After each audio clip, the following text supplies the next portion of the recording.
അമ്മേ പ്ലീസ്. എല്ലാവർക്കും ഇതിൻ്റെ അകത്ത് കയറണം. നിങ്ങൾ പേടിക്കേണ്ട മക്കളെ, അമ്മയല്ലേ ഇരിക്കുന്നത്. ഇവിടെ കയറിയപ്പോൾ എനിക്കും എന്തോ ചെറിയ പേടി തോന്നുന്നു. ഇപ്പൊ എന്തോ ശബ്ദം കേട്ടല്ലോ. അല്ല, പപ്പ എവിടെ? ഞാൻ പപ്പനെ പോയി വിളിക്കട്ടെ. അമ്മേ അമ്മേ, നമ്മൾ വന്നപ്പോ ഇവിടെയല്ലേ കഥ വിരിക്കുന്നത്. ഇപ്പൊ കഥവിനെ ഒന്നും കാണാനില്ല. അമ്മ മേലെ നോക്കിക്കേ. അയ്യോ, പ്രേതം. എവിടെ പ്രേതം? എവിടെ എവിടെ പ്രേതം? എവിടെ? ഇതാ മേളിലിരിക്കുന്ന കണ്ടില്ലേ? അതൊരു വെള്ള തുണിയല്ലേ?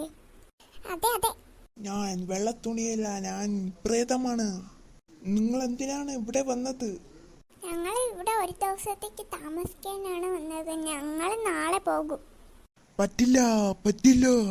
നിങ്ങൾക്ക് പിന്നെയും ഈ വീട് വിട്ട് പോണെങ്കിൽ ഒരു ഗെയിം കളിക്കണം. അതേത് ഗെയിമാണ്?